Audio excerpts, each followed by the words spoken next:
luchará. ¿Qué eres? ¡Un ¡El Señor le bendiga! Ahora sí. Y dice así, en el nombre del Padre, del Hijo y del Espíritu Santo. Amén. Dice el capítulo 5 de Gálatas, verso 1. Estad pues firmes en la libertad con que Cristo nos hizo libres. Y no estéis otra vez sujetos a yugo de esclavitud. Dice el 2, he aquí yo, Pablo, os digo que si os circuncidáis, de nada aprovechará Cristo. Y otra vez testifico a todo hombre que se circuncida, que está obligado a guardar toda la ley. De Cristo os desligasteis. Los que por la ley os justificáis, de la gracia, habéis caído. Pues nosotros por el Espíritu aguardamos por fe la esperanza de la justicia, porque en Cristo Jesús ni la circuncisión vale algo, ni la incircuncisión, sino la fe que es por obra en el amor. Vosotros corríais bien. Y hace una pregunta, ¿quién os estorbó para no obedecer a la verdad? Esta persecución no procede de aquel que os llama. Un poco de levadura leuda toda la masa.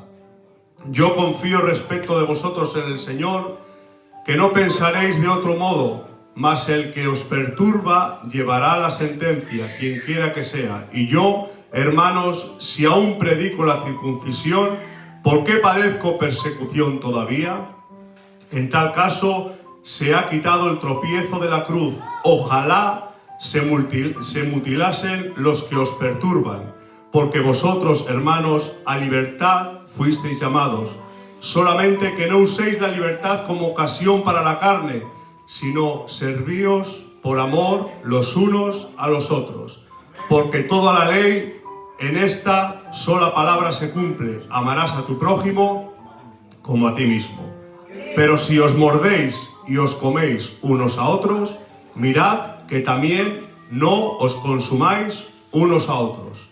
Dice el 16, digo pues, andad en el Espíritu y no satisfagáis los deseos de la carne, porque el deseo del Espíritu, de la carne, es contra el Espíritu, y el del Espíritu es contra la carne, y estos se oponen entre sí para que no hagáis lo que quisierais. Pero si sois guiados por el Espíritu, no estáis bajo la ley, y manifiestas son las obras de la carne, que son, atentos, adulterio, fornicación, inmundicia, lascivia. Esos son fuertes, ¿no? Todos creo que más o menos lo entendemos.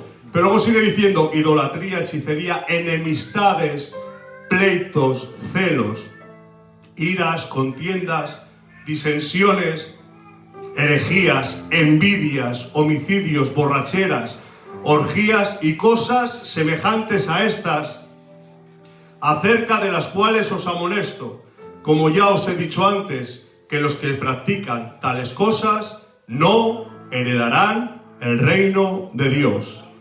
Mas los frutos del Espíritu son amor, gozo, paz, paciencia, bondad, benignidad, mansedumbre y templanza. Y escuchen bien, contra tales cosas no hay ley. Pero los que son de Cristo han crucificado la carne con sus pasiones y deseos. Y dice el último verso 25, si vivimos, el anteúltimo, si vivimos por el Espíritu, andemos también por el Espíritu. Y el último dice, no nos hagamos vanagloriosos, irritándonos unos a otros, envidiándonos unos a otros. ¿Cuántos pueden dar un fuerte aplauso a la palabra del Señor? Aleluya. Lo dicho, creo que es una palabra que simplemente leyéndola, yo creo que ya habla mucho, pero me permiten unos minutos para desarrollarla un poco, lo que el Señor ha puesto en mi corazón. Empieza diciendo Pablo a los Gálatas, en el capítulo 5, Gálatas, estad firmes, firmes en la libertad, pero añade otro punto más, en la libertad que nos ha dado Cristo. Es decir, Iglesia del Señor, cuando habla de firmeza, está hablando de fundamento. Y ya la lanzo a la iglesia, ¿vale? Y a mi propia vida misma. ¿Dónde está puesto nuestro fundamento? En la libertad que nos ha dado Cristo, que luego ya profundizaremos ahí cuál es esa libertad, o en el libertinaje que nosotros hemos adquirido a través del conocimiento de la palabra, a aplicarlo como a nosotros nos conviene y nos interesa. ¿Dónde está puesto nuestro fundamento, iglesia del Señor? El cumplir las demandas humanas. ¿Sabe lo que les pasaba a los Gálatas? Se lo voy a decir en esta hora. Ellos habían empezado bien. Pablo les había evangelizado, les había testificado, habían nacido de nuevo en el Señor, habían tenido un encuentro real con el Espíritu Santo. Pero ¿qué pasó? Que transcurriendo el tiempo, los judíos o judaizantes, pues les apetecía interponer sus normas y sus leyes. Pero voy a hacer aquí una puntualización. Las normas y leyes que los judíos les querían imponer, y cuando hablo de judíos y judaizantes estoy hablando de los judíos que no habían nacido de nuevo, que no habían recibido el que Cristo había venido a la tierra y había libertado a la humanidad. Estaban anclados en la ley, iglesia del Señor, pero aquí quiero hacer esta puntualización, y es que ¿era mala la ley? Yo digo que no. La ley era buena y era puesta por Dios. ¿Cuál es el problema? Cuando interponemos la ley por encima de la gracia. Y esto es lo que, iglesia del Señor, porque fíjense, aun la ley puesta por Dios es superada cuando el amor de Dios entra a gobernar. Esto es duro de escuchar, ¿eh? Pero el Señor deja a un lado su ley. Cuando, iglesia del Señor, hay un alma arrepentida y viene arrepentida a los pies de Cristo. Cuando alguien viene arrepentido, el Señor no le establece su ley, sino le establece su gracia y su amor. Por eso, por encima de la ley de Dios hay algo. Yo digo que sí. Por encima de la ley, aunque sea establecida por Dios, está en su inmenso amor, que por eso estamos en este lugar. Yo lo digo por mí, el hermano Andoni, ¿vale? Si yo hubiera sido juzgado por la ley, todavía no me podría considerar salvo. Porque la ley, ¿saben lo que hacía? Decía lo establecido. Decía lo que le agradaba al corazón del Señor. Decía todos los estatutos y mandamientos que el ser humano debíamos de cumplir para ser agradables delante de la presencia del Señor. Pero lamentablemente, iglesia del Señor, necesitábamos un extra de amor del corazón de Dios, del latir del corazón del Padre, para que cuando no podríamos llegar a cumplir y alcanzar esa ley, el amor de Dios nos cubriría todos nuestros pecados, todos nuestros errores, todos nuestros fracasos y nuestras caídas. Porque déjeme decirle algo: nunca podremos cumplir la ley, iglesia del Señor de Cristo, si primeramente no demostramos nuestro amor hacia Él. Cuando nosotros le mostramos nuestro amor a Él, Él nos muestra su amor hacia nosotros, y de esa manera la ley de Dios se puede establecer y se puede cumplir en nuestra vida. Pero como dice la palabra del Señor, y es un versículo que me encanta, y me encanta sobre todo puntualizarlo, que es cuando dice su bendita palabra: hijitos míos, no pequéis. El primer mandato de la palabra no es: si pecáis, abogado tenéis. No. El primer mandato es: por todos los medios, iglesia del Señor, no peques. Qué bien. Pero eso sí, si pecas, porque déjeme decirle algo, que vas a pecar. Hermano, hermana, va a pecar. Hermano Andoni, vas a pecar. Pero tranquilos, porque si pecas, abogado tenéis a Cristo Jesús, que Él ha entregado su vida por todos nosotros, para que todo aquel que en Él crea no se pierda, mas tenga vida eterna. El cumplir con las demandas humanas, iglesia del Señor, que era lo que le pasaba al pueblo de Gálatas en ese momento, ¿saben lo que les hizo? Desligarse de la persona de Dios. Y aquí voy a profundizar un poco, ¿vale? A veces cometemos el error de pensar que en el camino cristiano podemos caminar en dos aguas. ¿Y podemos? Claro que podemos. Pero como dice el apóstol Pablo, todo me es lícito, pero no todo conviene. Todo es lícito, pero no todo conviene, iglesia del Señor. Si usted y yo incumplimos la ley de Dios, la palabra del Señor, Dios nos va a fulminar en el momento. No. Pero eso no quiere decir que podamos ser salvos un día y podamos entrar con Él al reino de los cielos tampoco. Porque el ligarnos a las cosas humanas nos desliga de las cosas de Dios. Cuando cumplimos con la demanda de los hombres, fíjense, diluimos, disolvemos, le quitamos valor al sacrificio de Cristo. Cuando usted peca deliberadamente y no se arrepiente, cuando a usted le ha placido, iglesia del Señor, ir en contra de la ley de Dios, ¿sabe lo que está haciendo? No solamente se está perjudicando usted, sino que hace que el sacrificio de Cristo carezca de valor para su vida. Porque cuando pecamos y no nos arrepentimos, en un lenguaje no verbal le estamos diciendo a Dios: sé lo que es ser cristiano, sé caminar en el cristianismo, sé, Señor, que si peco voy a ir delante de ti arrepentido y tú me vas a perdonar. Pero ¿saben lo que conlleva la palabra arrepentimiento? Cambiar. El arrepentimiento es un cambio.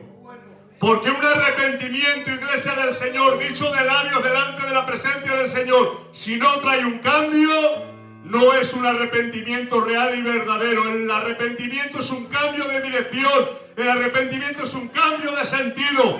Iglesia del Señor, el arrepentimiento es que si sé que no estoy caminando alineado y direccionado con las cosas del Señor, me tengo que dar la vuelta, tengo que alinearme con Dios, tengo que ponerme delante de su presencia. Y no solo ponerme delante de su presencia y pedir perdón, sino cambiar de dirección y cambiar de sentido. Porque he entendido y he comprendido que lo que estaba haciendo no está bien delante de la presencia del Señor. Cristo nos ha hecho libres. Pero como dice Pablo, no toméis la libertad para hacer lo que a vosotros bien os parezca. Y esto es lo que hacían los Gálatas. Habían recibido la libertad y se estaban agarrando a cosas que no les correspondían. Estaban tomando la libertad, iglesia del Señor, para su propio beneficio, para agarrarse a cosas que les alejaba de la presencia del Señor. Y Cristo nos ha hecho libres, ¿verdad?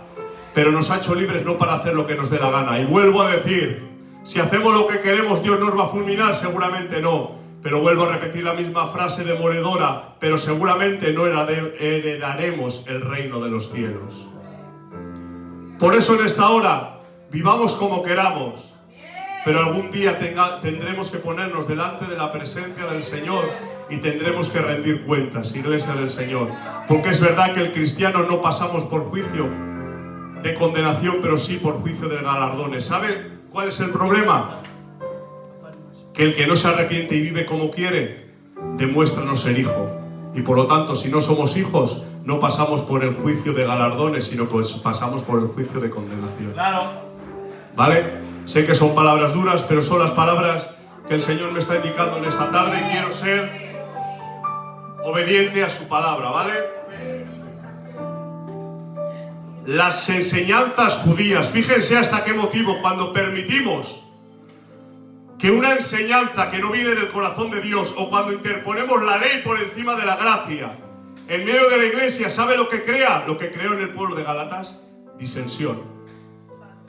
Porque había gente que recibía la nueva enseñanza de los judíos, pero había gente que había decidido mantenerse fiel a lo que Pablo les había predicado, que era la gracia y el amor de Dios. Por eso había disensión entre ellos, iglesia del Señor. Y cuando en una iglesia hay disensión, no está la gloria ni la presencia del Señor. Podrá estar de forma individual en la persona que ha decidido estar comprometido y comprometida con Dios, por supuesto. Pero nunca va a estar en medio de un pueblo y de una iglesia mostrando su gloria cuando hay división y disensión, y mucho más en el cuerpo de Cristo. Mucho más pensando cosas diferentes. Por eso en esta hora le quiero decir: mantengámonos firmes en la libertad con la que Cristo nos ha hecho libres.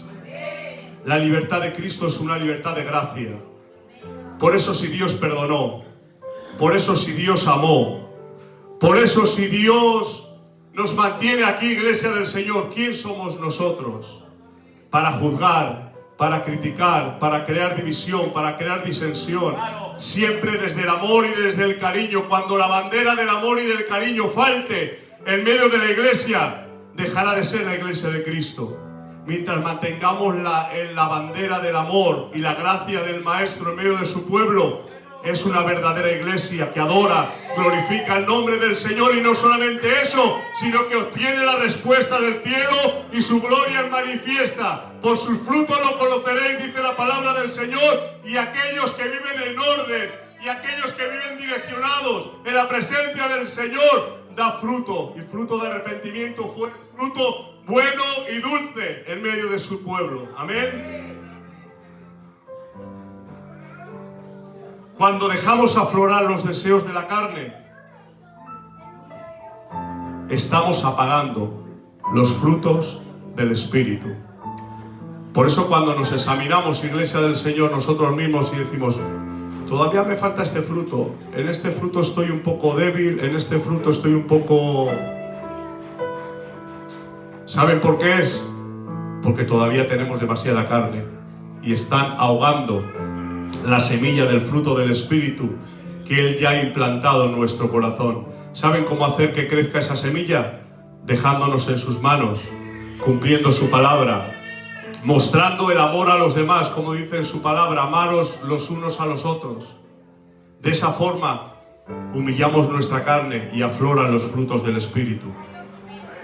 Pero si nos guiamos por el Espíritu, fíjense a la contra, no estamos sujetos a los deseos de la carne. Es decir, cuando los frutos del Espíritu moran en una persona, las cosas carnales no gobiernan su vida. ¿Por qué? Porque el Espíritu Santo y sus frutos están prestos, están a flor de piel en una persona. Y por eso, Iglesia del Señor, cuando están prestos y el Espíritu está creciendo en una persona, los deseos de la carne desaparecen.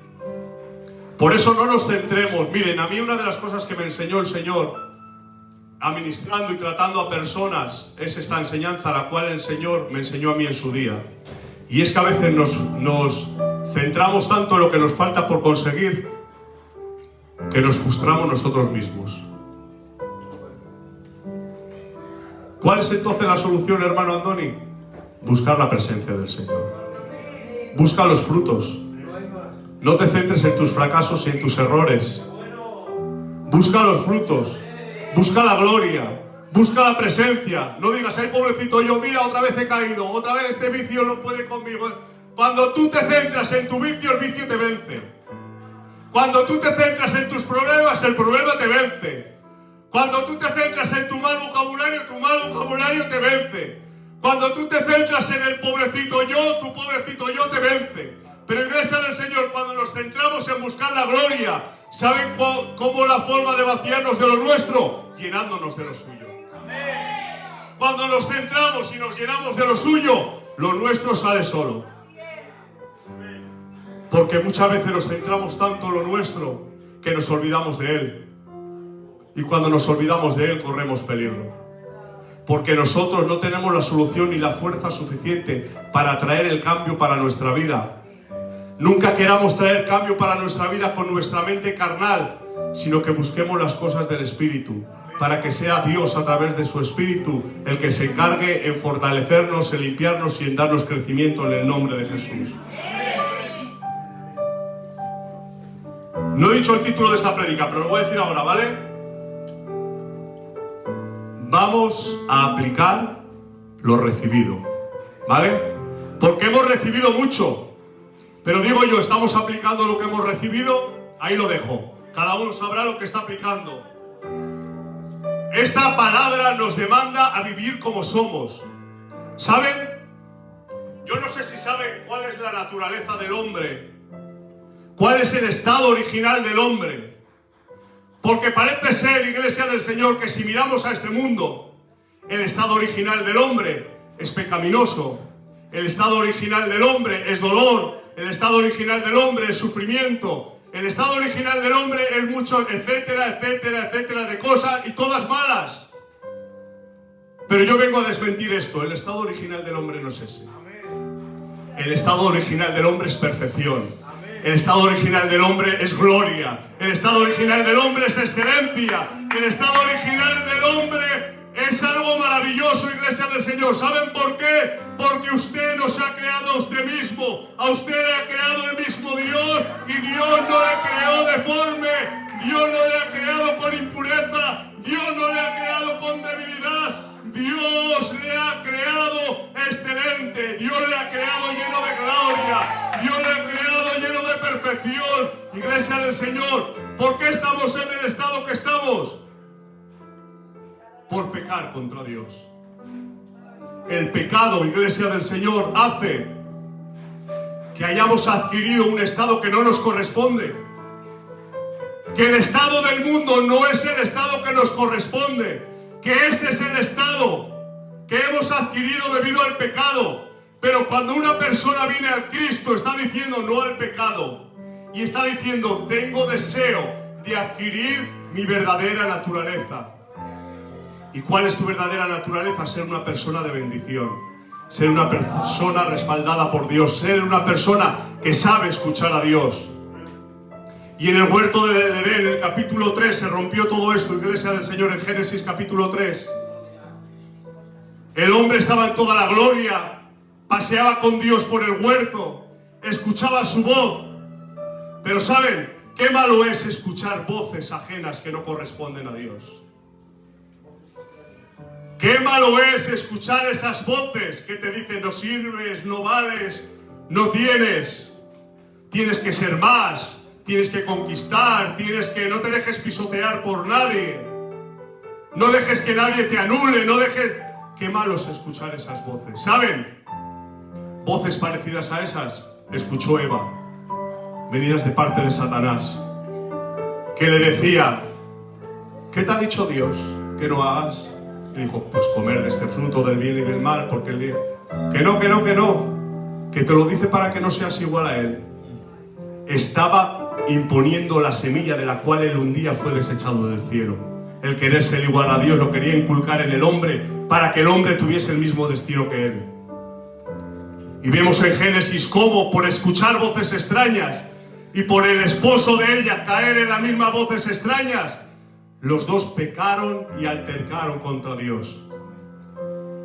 Y viéndonos en esta situación la humanidad, iglesia del Dios viviente, teníamos un problema grave, porque pasamos la humanidad de estar en el huerto, paseando con Dios, escuchando la voz de Dios, teniendo la compañía directa de Dios, pasamos de eso a la soledad absoluta,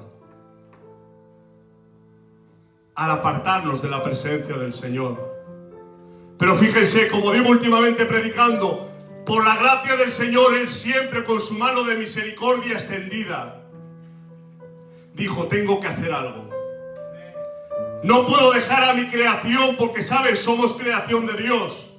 Y como somos creación de Dios, le hemos costado mucho al Señor. Para que nos deje ahí tirados y abandonados. Y aunque la culpa fue nuestra, Él dijo, tengo que hacer algo por la humanidad. Y dentro de las muchas cosas que fueron establecidas, una de las cosas fue a través del sacrificio. A través del sacrificio se tenía que restablecer la comunión con Dios. Y en el libro de Levítico, iglesia del Señor, y aquí es donde está el mensaje, en el libro de Levítico nos nombra una serie de sacrificios y ofrendas que se hacían, que si las leemos, iglesia del Señor, podemos decir, qué situación más sangrienta, más desagradable. Pero lo que tenemos que fijarnos no es en la situación, sino en la enseñanza que con eso Dios quería dar a la humanidad. Y la enseñanza que Dios quería dar a la humanidad es que a través de un sacrificio, a través de algo valioso, a través de una sangre, a través de algo que valía mucho y costaba mucho, teníamos que ser limpiados y rescatados. Porque a través de un hombre caímos, pero a través de otro fuimos rescatados.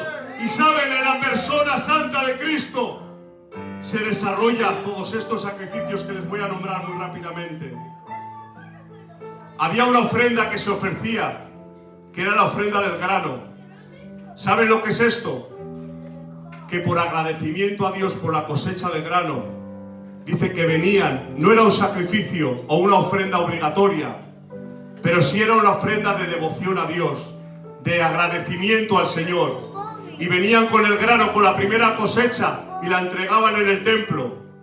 Había otra, que era la ofrenda de paz, que era para tener comunión directa con Dios. Era un simbolismo de querer, de anhelar, de desear tener relación y comunión con Dios. No era ofrenda tampoco obligatoria, pero sí era algo que por agradecimiento, en adoración a Dios, la gente hacía para no perder en simbolismo la comunión con Dios. Otra era la ofrenda del pecado y la ofrenda expiatoria, que las voy a juntar porque son más o menos lo mismo. La del pecado era si una persona pecaba sin darse cuenta o sin querer, incumplía la ley, pues tenía que ir con un cierto ritual. No quiero entrar en los rituales para no alargar la prédica porque no es la prédica de hoy, ¿vale? Tenía que ir con cierto ritual para que con esa ofrenda delante del altar de Dios subiría como olor grato delante de la presencia del Señor, y con eso demostraban que había arrepentimiento, y con ese arrepentimiento el Señor cubría todos sus pecados. Y la ofrenda expiatoria o la ofrenda por culpa es lo mismo que el pecado, pero era un pecado que se hacía deliberadamente, que se hacía porque yo quiero y me da la gana. Sé que estoy incumpliendo la ley, pero bueno, me da igual. Pero aún así, cuando reconocías que aunque lo hubieras hecho queriendo, necesitabas ponerte a cuentas con Dios, y entonces de la misma forma ibas al templo y ofrecías el sacrificio y Dios te perdonaba. ¿Qué les parece si les digo que todo esto se cumplía en la persona santa de Cristo? Él vino a ofrecer por nosotros ofrenda de grano, Él vino a ofrecer por nosotros ofrenda de paz, Él vino a ofrecer por nosotros ofrenda de pecado, Él vino a ofrecer por nosotros ofrenda de expiación o por culpa. Él, Iglesia del Señor, lo vino a cumplir todo por nosotros, porque entendía y comprendía que la relación con Él se había roto, y que el ir al templo a ofrecer esas ofrendas no quitaba el pecado, sino que lo que hacía era simplemente cubrirlo, para que Dios no los fulminase en el momento. Pero con la muerte de Cristo, esa sangre derramada, Iglesia del Señor, esa sangre que es diferente a la de los animales que se entregaba, esa no solamente cubrió nuestro pecado, sino que lo arrancó de raíz. Porque por un hombre entramos en el pecado, y por otro hombre nos dio la libertad para ser limpio de todo pecado. Pero he dejado una última ofrenda para este momento, y es la ofrenda del holocausto. ¿Saben lo que pasaba con la ofrenda del holocausto? Que ahí se entregaba todo. No había una cosa específica, sino que se entregaba todo. Y Cristo, cuando se entregó en la cruz, Iglesia del Señor, no dejó nada por hacer, lo entregó todo. Se entregó todo, se entregó por completo, para que usted y yo hoy podamos estar aquí y tener libertad para honrar, adorar su nombre santo. Por eso en esta hora, y con esto y acabo, nos dice el libro de Romanos 12:1: así que, hermanos, os ruego por las misericordias de Dios, que presentéis vuestro cuerpo en sacrificio vivo, santo, agradable a Dios, que es vuestro culto racional. Es decir, Cristo se entregó por nosotros. Nosotros, gracias a ello, hemos adquirido la verdadera naturaleza, que es lo que he dicho antes. Tenemos no la obligación, porque Dios no obliga a nadie, pero sí tenemos la responsabilidad de morir a los deseos de la carne y empezar a dejar que los frutos del Espíritu fluyan en cada uno de nosotros. Amén. Vuelvo a repetir el título. Vamos a aplicar lo recibido, ¿vale? Yo creo que más que nunca hemos vivido hoy un día más, pero también, como digo yo, es un día menos para encontrarnos con nuestro Cristo. Por lo tanto, el tiempo es apremiante, iglesia del Señor. El tiempo cada vez está más cerca. Vamos a dejarnos, perdónenme la expresión, de tonterías. Vamos a morir a nuestra carne y vamos a dejar que los frutos del Espíritu empiecen a fluir en nosotros, ¿vale? Hasta aquí la bendita palabra del Señor. Un fuerte abrazo para todos y un fuerte aplauso para nuestro Dios en esta tarde por su bendita palabra, en el nombre de Jesús. Dios les bendiga mucho. Luz, ¿qué eres?